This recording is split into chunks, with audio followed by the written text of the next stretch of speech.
The initial call that the Chester Township Police Department received was for a shooting that had happened down on Sandgate Drive in our town.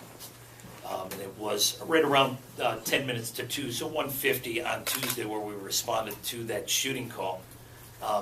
And upon our arrival, the dispatchers were learning additional information where the validity of that call was being brought into question quickly.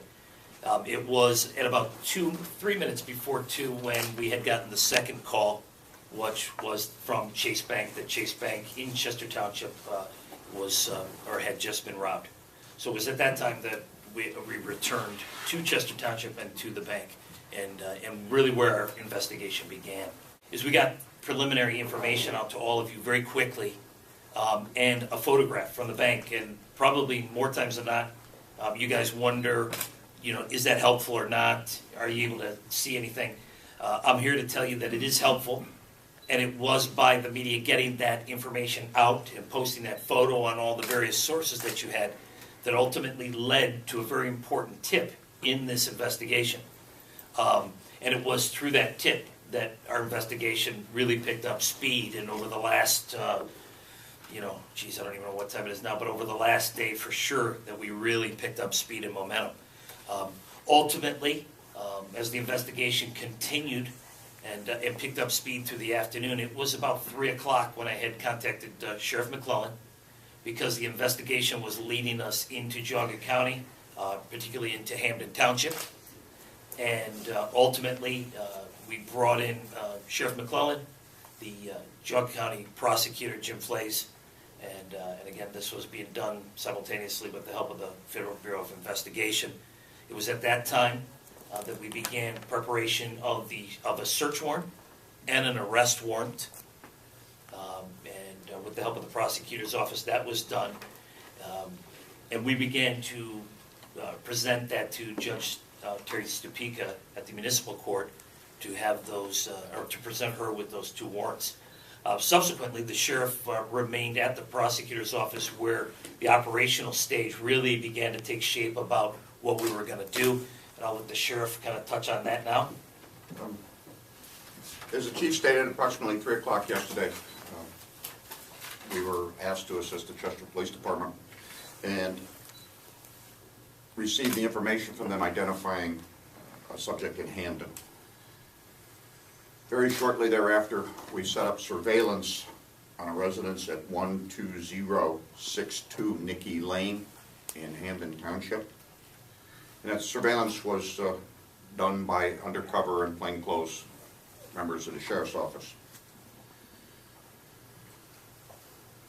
Approximately half an hour into the surveillance, the target individual was observed to return to that residence. He remained there for another half an hour, and at approximately 4:16 p.m. he did leave that residence. As part of the plan,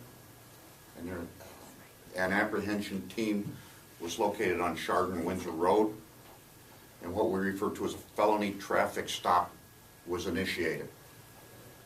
Felony traffic stop is a term we use for potential high-risk stops involving multiple officers and tactics that would be appropriate for arresting an armed bank robber. At 4:21,